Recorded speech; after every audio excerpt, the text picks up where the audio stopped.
오늘 여러분과 작년 3월부터 함께 나눴던 로마서 마지막 말씀을 나누려고 합니다. 바울이 로마서를 기록한 이유가 로마서 1장 15절에 나옵니다. 그러므로 나는 할 수 있는 대로 로마에 있는 너희에게도 복음 전하기를 원하노라. 바울은요, 로마 교회 성도들에게 복음을 전하려고 편지를 썼습니다. 그래서 로마서는 복음의 책이다 그렇게 말씀합니다. 물론 성경 66권이 다 복음에 대해서 말씀하지만 특별히 로마서는요, 복음에 대해서 우리에게 더 자세히 말씀해주고 있습니다. 여러분, 복음이 뭡니까? 우리가 복음이란 말 많이 듣는데 예수 그리스도가 복음입니다. 복음이라는 건 복된 소식이죠. 예수님께서 이 땅에 오셨다는 게 그게 복음이에요. 그리고 복음이 뭡니까? 예수님이 우리를 위해서 십자가에서 죽으시고 부활하신 것, 그것이 또 복음입니다.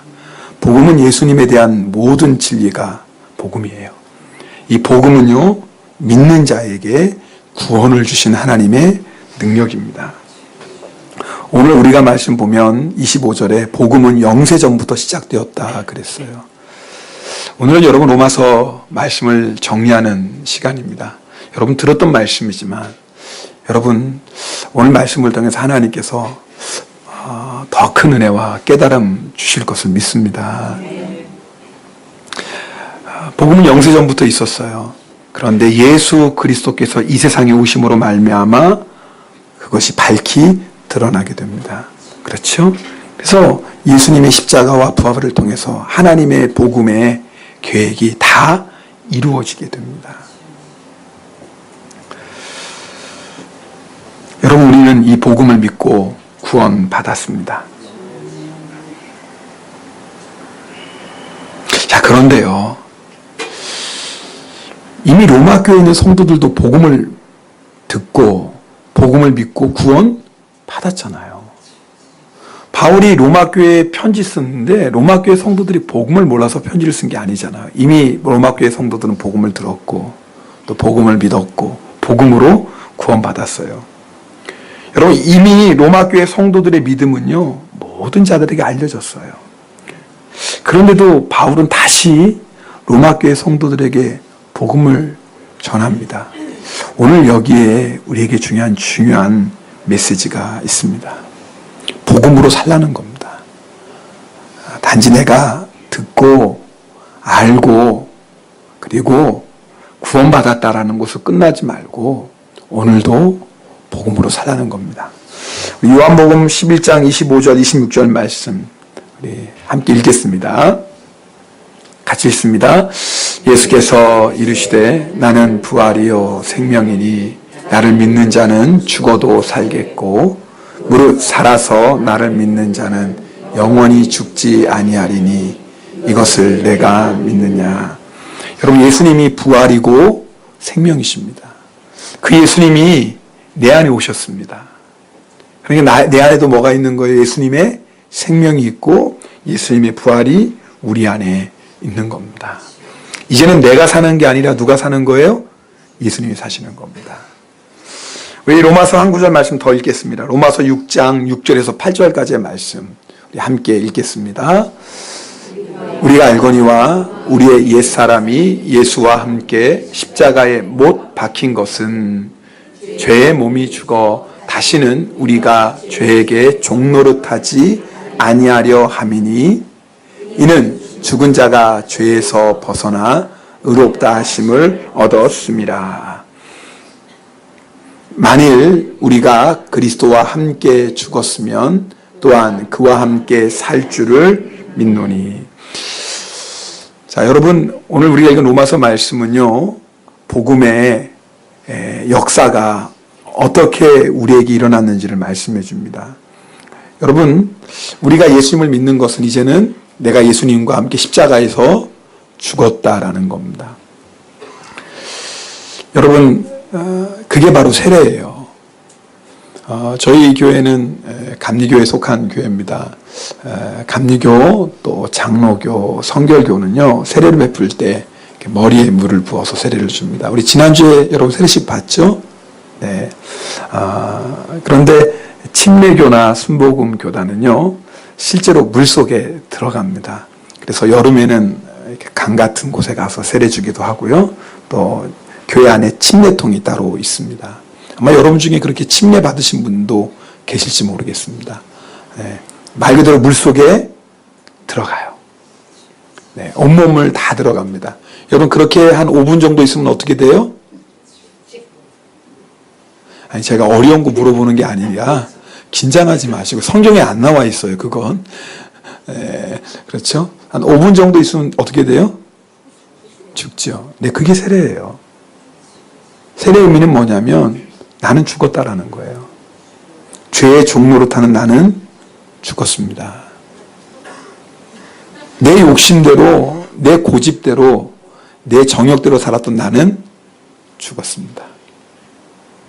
여러분 세례받을 때 다 교육받은 거예요. 처음 듣는 것처럼 저를 보시는 분이 계시는데 여러분 세례받을 때 다 공부했던 내용입니다. 여러분 이 말씀 나는 이미 죽었어요. 자, 그리고 물속에서 나오면 나는 살아났어요. 그 말이 뭐 이제는 나는 죽었고 내 안에 누가 계시는 거예요? 예수님이 계신다라는 거예요. 이게 복음이에요. 죄의 종노릇하는 나는 죽었어요. 죄의 종노릇하는 자는 지옥의 심판을 받아야 되거든요.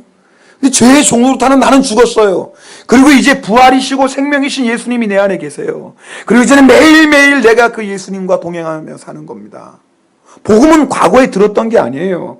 우리는 오늘도 그 복음을 가지고 살고 있는 겁니다. 왜요? 내 안에 부활이시고 생명이신 예수님이 계시니까.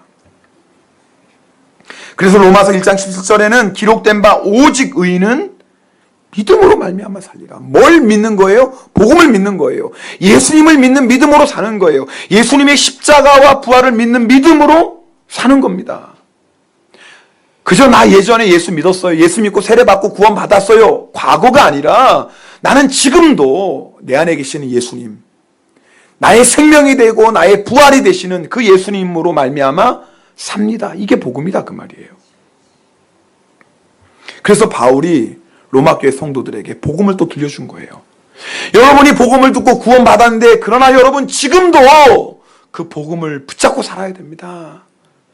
여러분 과거에 들었던 십자가가 아닙니다. 여러분 지금도 그 십자가 붙잡고 살아야 됩니다. 미래에 일어날 부활이 아닙니다. 이미 부활이신 예수님이 우리 안에 계시기 때문에 우리는 지금 그 부활을 소망하며 부활의 능력으로 살아야 됩니다. 오늘 26절 보면 중요한 말씀이 나옵니다. 우리 26절 말씀 함께 읽겠습니다. 26절입니다. 이제는 나타나신 바 되었으며 영원하신 하나님의 명을 따라 선지자들의 글로 말미암아 모든 민족이 믿어 순종하게 하시려고 알게 하신 바 그 신비의 계시를 따라 된 것이니 이 복음으로 너희를 능히 경고하게 하실. 무슨 말인지 아시겠어요? 잘 모르시죠?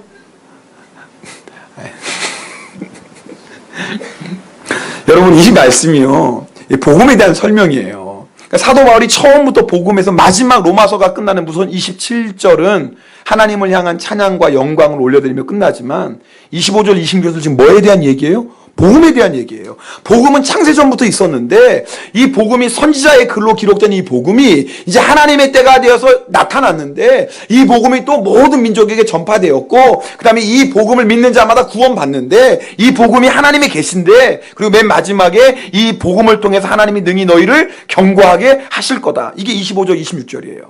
참 긴 설명이 나오는데 원래 여러분 이 로마서 원어를 보면 하나님이 너희를 능히 경고하게 하신다라는 게 제일 앞에 나와요. 그러니까 지금 바울은 어떤 얘기를 하냐면 강조하는 거예요.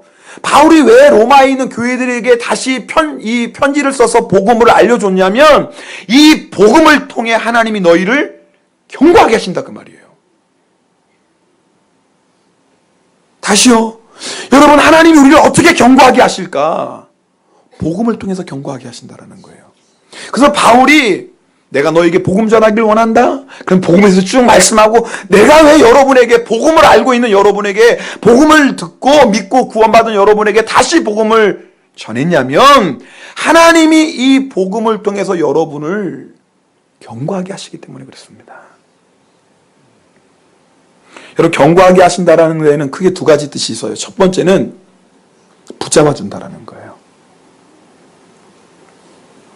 흔들리지 않도록 붙잡아 주고 넘어지지 않도록 붙잡아 주고 그게 견고하게 하시는 거예요. 여러분, 우리가 신앙생활 할 때 흔들릴 때가 얼마나 많아요. 세상 바라보며 우리 믿음이 막 흔들리고요. 물질의 유혹 앞에서 우리의 믿음이 막 흔들리고요. 환경 바라보며 우리의 마음이 막 흔들리고요. 사람 바라보며 우리의 마음이 막 흔들릴 때가 많아요. 여러분 없으신가요? 그럴 때 우리가 흔들리지 않도록 우리를 꽉 붙잡아주는 게 그게 복음이다 그 말이에요. 여러분, 우리가 세상 보고 흔들릴 때 복음을 붙잡아야 돼요. 세상 보고 왜 흔들려요? 세상 부러우니까. 세상이 좋은 것 같으니까. 예수 안 믿는 세상 사람들이 더 잘 사는 것 같으니까. 그러니까 세상 보니까 자꾸 부럽고 흔들려요. 그럴 때 여러분 뭐예요? 복음 붙잡아야 됩니다. 그럴 때 예수님의 십자가와 부활을 바라봐야 돼요. 여러분, 예수님의 십자가와 부활을 보고 이 세상을 딱 보십시오. 예수님을 믿지 않은 이 세상은 결국 뭐예요? 심판을 받고 결국은 멸망을 받고 흔적도 없이 사라질 것입니다. 여러분, 우리가 십자가의 복음을 가지고 이 세상을 딱 보면 이 세상 부러울 게 없는 거예요. 왜요? 장차 사라질 세상인데 뭐가 부러워요? 여러분, 우리의 눈에 이 세상이 보인다고 이 세상이 영원하다고 생각하십니까? 여러분, 이 세상이 내 손에 지금 잡힌다고 이 세상이 영원할 거라고 생각하십니까? 자꾸 이 세상만 바라보니까 이 세상에서 더 얻어야 될 것 같고 더 쌓아놓아야 될 것 같고 뭔가 이 세상에서 성공해야 될 것 같고 뭔가 이 세상에서 남겨야 될 것 같고 그렇죠? 그러니까 자꾸 우리 믿음이 흔들리는 거예요. 왜요? 하늘나라는 눈에 안 보이니까. 하늘나라는 손에 안 잡히니까. 그래서 자꾸 세상 여기저기 기웃거리는 거 아니에요? 그러니까 자꾸 내가 말씀대로 사는 걸 타협하는 거 아니에요? 그러니까 자꾸 흔들리죠. 그럴 때 우리를 흔들리지 않도록 붙잡아주는 게 복음이에요. 예수님의 십자가를 통해서 이 세상을 바라보세요. 심판받을 세상인데요. 흔적도 없이 사라져버릴 세상인데요. 거기에 무슨 미련이 있습니까?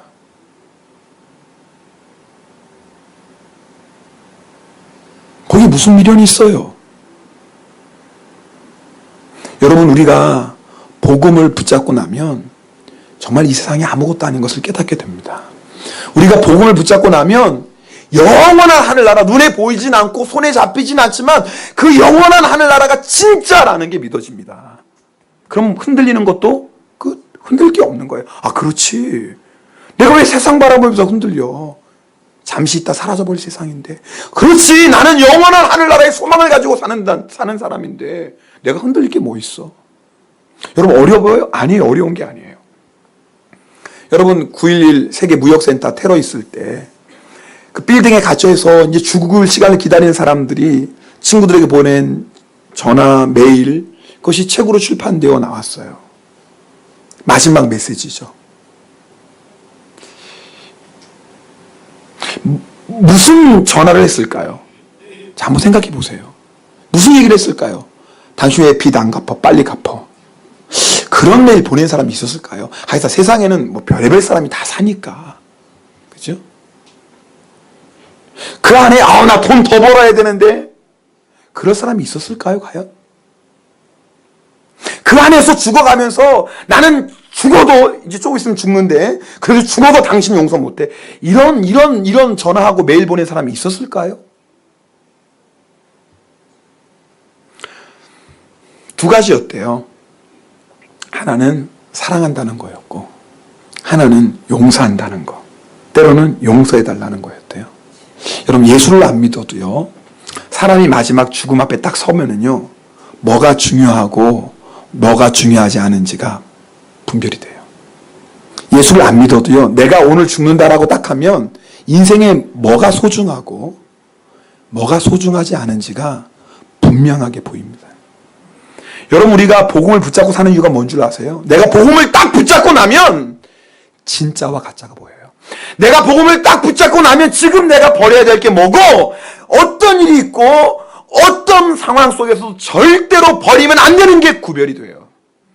내가 복음을 딱 붙잡고 나면 이 길 가면 안 되는구나. 아무리 편하고 좋은 길은 절대 이 길 가면 안 돼. 이게 알고요. 우리 복음을 붙잡고 이 길은 아무리 힘들고 어려워도 이 길은 가야지. 절대 포기하면 안 돼. 이게 보여요. 그래서 사도 바울이 로마 교회 성도들에게 복음을 다시 들려주는 거예요. 왜요? 복음이 우리를 흔들리지 않게 해요. 흔들리는 우리를 붙잡아주는 것이 복음이에요. 예수님의 십자가와 부활을 보고 나면 마음의 방황이 끝나요. 여러분 중에 혹시 마음에 방황 있는 분 있어요? 아직도 세상 미련 못 버리고 아직도 뭔가 있을 것 같아서 자꾸 뒤돌아보는 사람 있습니까? 복음 붙잡아야 돼요. 예수님의 십자가와 부활 바라보셔야 돼요. 그러면 진짜가 보여요. 영원한 게 보입니다. 때로는 우리가 죄의 유혹 앞에서 흔들릴 때가 있죠. 그래서 때로는 죄의 유혹에 넘어지기도 합니다. 그런데 놀라운 것은 죄가 이제는 더 이상 우리를 지배할 수 없다라는 겁니다. 왜요? 우리 안에 예수 그리스도가 계시기 때문에 그래요. 여러분 말씀드렸죠? 내가 예수님과 함께 십자가에서 죽었다라는 뭐의 죄에 대해서 죽은 거예요. 그게 뭐예요? 과거에는 내가 죄의 종로를 타고 살았어요. 죄인 줄 모르고 죄를 지었고 죄인 줄 알면서도 죄를 지었어요. 죄가 주는 즐거움과 죄가 주는 쾌락 때문에 죄를 지었고 근데 그 죄가 내 인생과 가정과 모든 것을 다 파괴시키는 것을 알면서도 죄를 지었어요. 죄는 우리 힘으로 이길 수도 없어요. 그게 죄의 종로를 타는 거예요. 근데 예수님을 믿고 나서 놀라운 역사가 일어났어요. 죄의 저주에서 우리가 해방되었어요. 그 말이 뭐예요? 죄를 이기는 자가 되었다 그 말이에요. 죄를 이기신 예수 그리스도가 우리 안에 계세요. 여러분 죄의 권세를 이기신 예수님이 우리 안에 계신다니까요. 내 안에 그 예수님으로 말미암아 죄를 이기는 거예요. 루터는 이런 비유를 들었어요. 죄가 루터의 마음을 두드립니다. 주무시던 분도 일어나라고 두들기도 하고 너무 세게 두드렸네. 손이 아프네.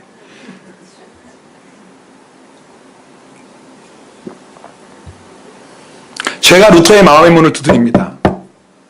그럴 때 루터가 문을 열면 루터는 죄를 이길 수가 없어요. 사람의 문은 죄를 못 이기니까. 또 죄가 루터를 찾아와서 마음의 문을 두드립니다. 근데 이게 웬일이에요? 예수님이 나오는 거예요. 문을 열고. 제가 깜짝 놀랐어요. 루터가 나올 줄 알고 기다리고 있었는데 묻습니다. 여기 루터 집 아닌가요? 예수님이 말씀하십니다. 옛날에는 루터가 살았지. 그런데 지금은 내가 이 집의 주인이다. 썩 물러가라. 제가 혼비백산하고 도망칩니다. 이게요. 예수님으로 사는 성도예요. 이게 복음이에요. 여러분 예수님이 내 마음의 주인이신데 제가 우리의 마음을 하루에도 수십 번 두드리죠. 어떻게 우리가 죄의 유혹을 이깁니까? 예수님이 내 마음의 주인이시기 때문이에요. 이제는 내가 사는 것이 아니라 내 안에 그리스도께서 사십니다. 나는 못하는데 예수님은 하시는 거예요. 그리고 어떤 죄의 유혹이 와도 이기는 겁니다. 누구 때문에? 예수님 때문에. 이게 복음이다 그 말입니다. 그러니까 우리가 복음을 붙잡고 사는 사람은 어떤 죄의 유혹도 이기는 거예요. 내가 평생 죄의 종로로 타고 살았어요. 그래도 정말 예수님을 내 마음에 영접하고 내가 복음으로 살면 반드시 그 죄를 이깁니다. 이기고도 남습니다. 이게 보혈의 능력이고 이게 복음이다 그 말이에요. 근데 문제가 있어요. 때때로 내가 주인 노릇할 때가 있잖아요. 그럴 때 죄가 와서 마음의 문을 두드려요. 그럼 누가 나갈까요? 잘난 척하고 내가 나가죠. 꽃단장하고.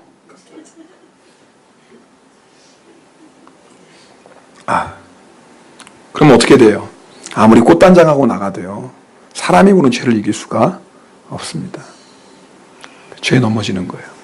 지난주에도 여러분 중에 죄가 녹화할 때 괜히 여러분 잘난 척하고 꽃단장하고 여러분이 문 열어줬다가 넘어진 사람이 여기 있을지도 몰라요. 그래서 교회 갈까 말까 벼룩도 낯짝이 있지. 내가 어떻게 이런 죄지고 어떻게 교회 갈까 막 그렇게 갈등하다가 교회 오신 분도 계실 거예요. 대부분 이제 그런 분들은 거의 뒷자리 그리고 이제 대부분 거의 이제 구석 쪽에 앉으시는 특징이 있습니다. 물론 다 그런 건 아니지만. 그렇다고 오늘 뭐 뒷자리에 앉으시 부리고 그렇다 그런 건 아니에요. 우리 네. 대부분 그렇다 그 말이죠. 네, 대부분. 네. 오늘 한 분 계신 것 같아요. 누군지 말은 못하지만. 뒤돌아보지 마세요. 그렇다고. 저만 보세요. 자, 그러면 내가 죄의 유혹에 넘어지고 나면 그럼 우리 끝나는 건가요?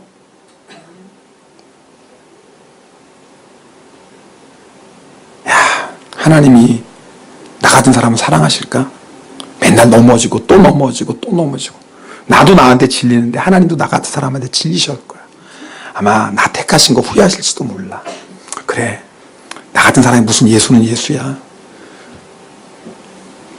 여러분, 그럴 때 우리를 살리는 게 뭔 줄 아세요? 우리를 붙잡아주는 게 복음입니다.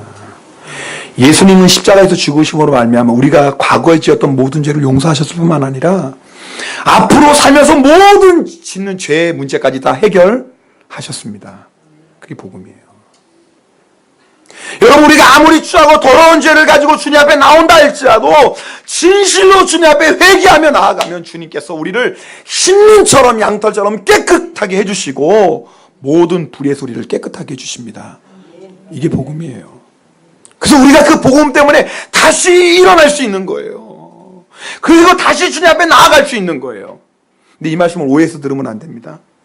이 말씀을 잘못 오해해서 야, 그러면 죄 져도 되겠네? 주님이 내 앞으로 지을 죄까지 다 용서해 주셨으니까 죄 지고 회개하면 되지 라고 생각하는 사람이 있다면 그 사람은 아직 진짜 복음을 모르는 사람입니다. 여러분, 생각해 보세요. 부모의 참 사랑을 깨닫고 방탕한 삶에서 돌이키는 사람들 많죠. 예수를 안 믿어도 야, 부모님이 이렇게 나를 사랑해, 내가 이렇게 방탕하게 살면 안 되지. 아니, 유한한 부모의 사랑을 깨달아도요, 방탕한 생활을 끝내요. 하물며 영원하신 하나님의 사랑을 깨달은 사람이 어떻게 그 하나님의 사랑을 악용해서 죄를 지을 수 있습니까? 그 사람은 복음을 믿는 사람이 아니죠. 그건 이단이죠. 용서해 주신대. 괜찮아. 죄 져. 그건 진짜 복음이 아닙니다. 복음을 모르는 사람이죠. 복음이 우리를, 흔들리는 우리를 붙잡아 줍니다. 여러분, 세상 앞에 흔들리는 분이 있다면, 죄의 유혹 앞에 흔들리는 분이 있다면 오늘 복음 붙잡으세요. 예수님의 십자가와 부활 바라보십시오. 경고케 하신다는 말에는 또 한 가지 뜻이 있는데 그게 뭐냐면 힘을 준다라는 겁니다. 우리에게 힘을 준다. 우리 갈라디아서 6장 9절 말씀 함께 읽겠습니다. 갈라디아서 6장 9절입니다. 우리가 선을 행하되 낙심하지 말지니 때가 이름에 거두리라. 네. 읽을 때 같이 읽어요. 네. 무슨 말 하는 거예요?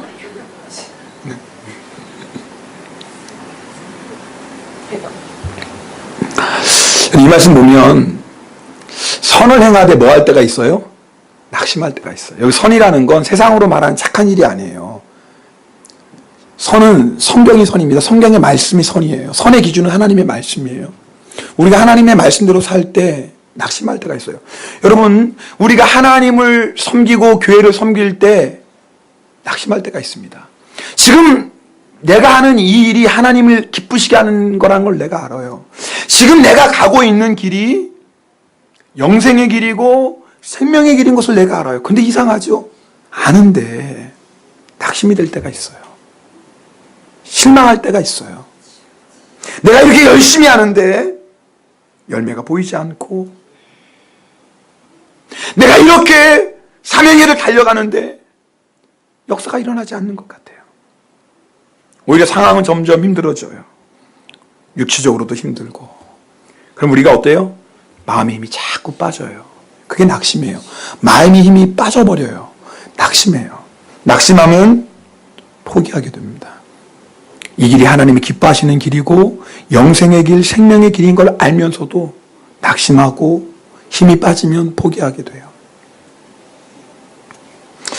제가요, 오늘 말씀을 준비하다가 갈라디아서 6장 9절에 은혜를 받았어요.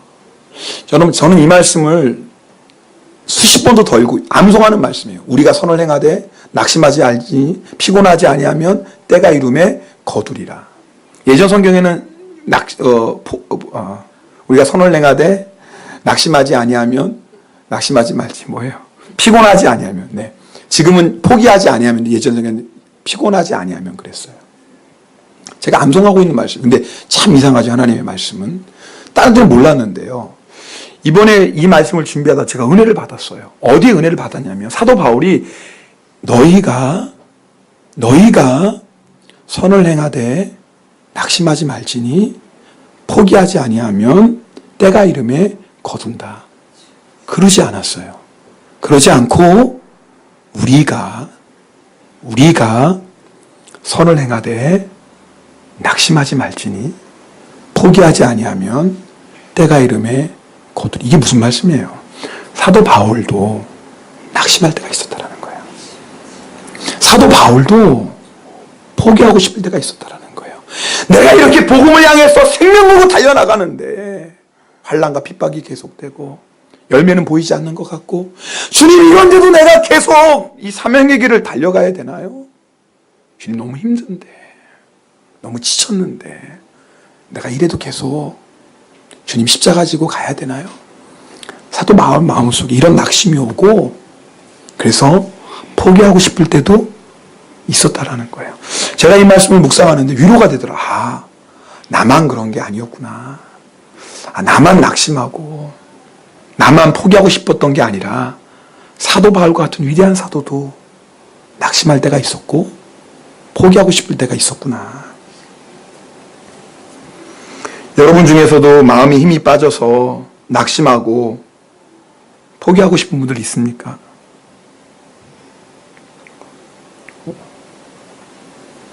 여러분 다 그래요. 다 그런 순간들이 옵니다. 사도 바울도 그랬는데요.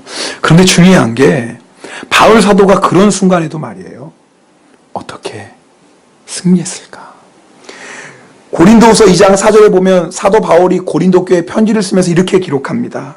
내가 마음에 큰 눌림과 걱정이 있어 많은 눈물을 흘리며 너에게 편지를 썼습니다. 사도 바울인데요. 큰 눌림이 있었대요, 마음에. 걱정이 많았대요. 얼마나 큰 눌림이고 걱정인지 많은 눈물을 흘렸대요.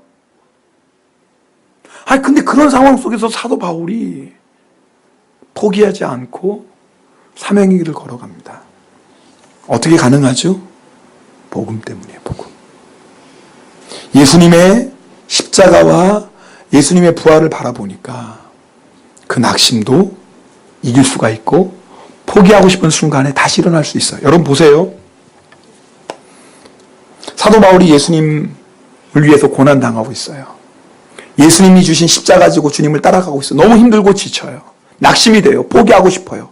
그럴 때 주님을 바라보는 거예요. 주님의 십자가와 부활을 바라봅니다. 어떤 생각이 들었을까요? 그렇지.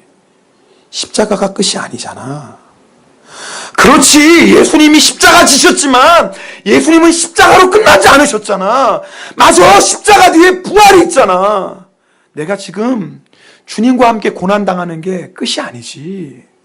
맞아. 이 고난 뒤에 주님이 예비하신 영광이 있는데 그 영광은 지금 내가 주님과 함께 당하는 고난과 비교할 수 없는 영광이지. 맞아. 그 영광이 예비되어 있는데 내가 낙심할 게 어디 있어. 그렇지. 주님과 함께 고난받는 자를 예배하신 하늘의 영광이 놀라운데 내가 왜 포기해? 그럴 수 없어. 그럴 수 없어. 난 절대 낙심 안 하고 절대 포기하지 않을 거야. 지금은 고난의 길이고 지금은 너무 힘들고 어렵지만 그러나 이 길을 통해서 하나님이 영광의 면류관을 주실 텐데 맞아. 나 포기할 수 없어. 바울 사도는요. 낙심할 때 포기하고 싶을 때 복음을 붙잡았어요. 예수님의 십자가와 부활을 바라봤어요. 오늘 여러분이요. 지난 한 주간에 힘이 빠져서 낙심하고 포기하고 싶은 분들 있을지도 몰라요. 오늘 여러분이 예배 가운데 주님 바라보시는 믿음의 눈이 열리면 여러분이 지금 예배 드리면서 십자가와 부활을 바라보시게 되면요. 힘이 생깁니다. 맞아, 고난이 끝이 아니잖아. 고난 뒤에 하나님의 영광이 있잖아.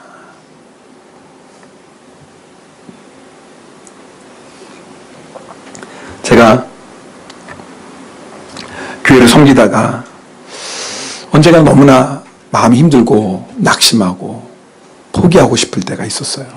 여러분, 아마 우리 권 집사님 오늘 영성이 나눴지만 누구나 그런 순간들이 있잖아요. 그런데 주님께서 그때 저에게 너무나 분명하게 제 마음에 주신 말씀이 있어요. 많은 말씀도 하지 않았어요. 한 말씀 하셨어요. 그게 뭐냐면, 김 목사, 너는 천국을 믿니? 너는 천국을 믿니? 그 딱 한 말씀 하시는데 답이 나오더라고요. 그렇지, 나 천국 믿잖아. 난 부활을 믿잖아. 내가 지금 주님과 동행하는 이 길이 아무리 힘들고 어려워도 주님이 예비하신 천국이 있잖아. 영광이 있잖아. 제가요, 그 주님 말씀에 제 눈이 천국을 소망하게 되고 나니까 그게요, 나를 낙심하게 하는 게 아니라 우리 기쁨이 되는 거예요. 맞아. 이것 때문에 내가 주님이 주시는 영광을 받아 누리게 되는 거구나. 이게 내가 낙심하고 이것 때문에 포기할 문제가 아니라 이것 때문에 내가 주님의 부활의 영광에 동참하게 되는 거구나. 나 포기하면 안 되지. 맞아. 이거 포기하면 안 되지. 참 놀랍죠? 상황은 똑같아요. 힘든 상황은 변한 게 하나도 없어요. 그런데 내가 예수님의 십자가와 부활을 보고 나니까 나에게 어디서 그런 힘이 나오는지 모르겠어요.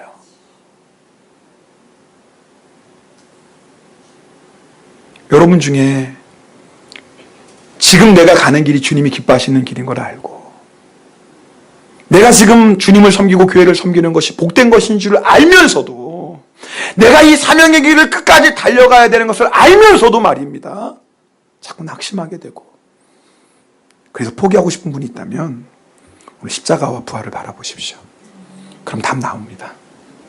뭐 더 얘기할 것도 없어요. 그러면 여러분이 더 이상 낙심할 것도 실망할 것도 없어요. 오히려 뭐예요? 감사가 되고 기쁨이 됩니다. 바울 사도는 이 복음을 묵상할 때마다 가슴이 뜨거워졌을 거예요. 디모데전서 1장 15절에 바울이 이렇게 고백합니다. 그리스도 예수께서 죄인을 구원하시려고 세상에 임하셨도다. 죄인 중에 내가 괴수로다. 예수님이 나 같은 죄인, 죄인 중에 괴수인 나를 위해 이 세상에 오셨다라는 거예요. 그 예수님의 그 은혜, 그 십자가의 사랑을 생각하면 힘들 게 어디 있어요. 죄인 중에 괴수인 나를 구원하시기 위해 이 땅에 오신 그 예수 그리스도를 바라보고 나니까 다 감사해요. 다 기쁨이에요.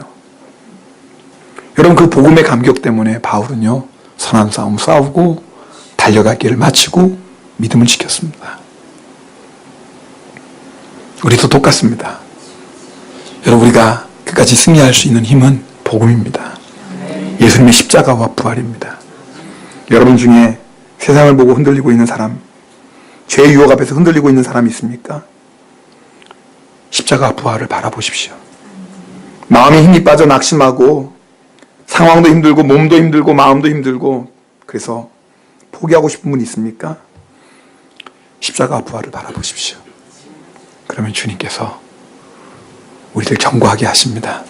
흔들린 우리를 붙잡아 주시고 연약한 우리를 강건하게 하십니다. 여러분, 우리 최우승이 얻은 그날까지 오직 복음, 오직 복음으로 삽시다. 오직 예수님 바라보고 삽시다. 함께 기도하겠습니다.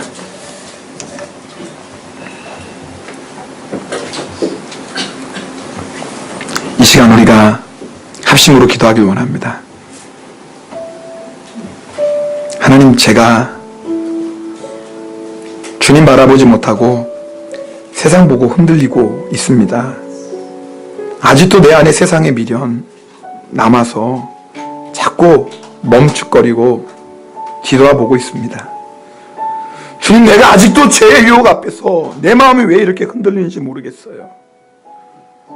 주님, 내가 지금 가는 길이 생명의 길, 부활의 길, 영생의 길인 것을 아는데 주님 자꾸 낙심이 오고 주님 포기하고 싶어요. 주님, 저를 붙잡아 주세요. 복음으로 다시 한번 우리를 견고하게 해주세요. 그 능력의 손으로 흔들리지 않도록 나를 붙잡아 주시고, 마음이 힘이 빠져서 낙심하고 포기하고 싶은 나에게 하늘의 새 힘을 주시옵소서. 오늘 이 시간을 통해서 십자가 붙잡게 하시고 부활의 영광을 소망하게 하여 주시옵시고, 우리도 바울 사도처럼 선한 싸움 싸우고 달려갈 길을 마치고 믿음을 지키고 최후 승리 얻는 성도 되게 하옵소서. 우리 통성으로 기도하겠습니다. 오 할렐루야. 사랑의 하나님 아버지, 감사드립니다.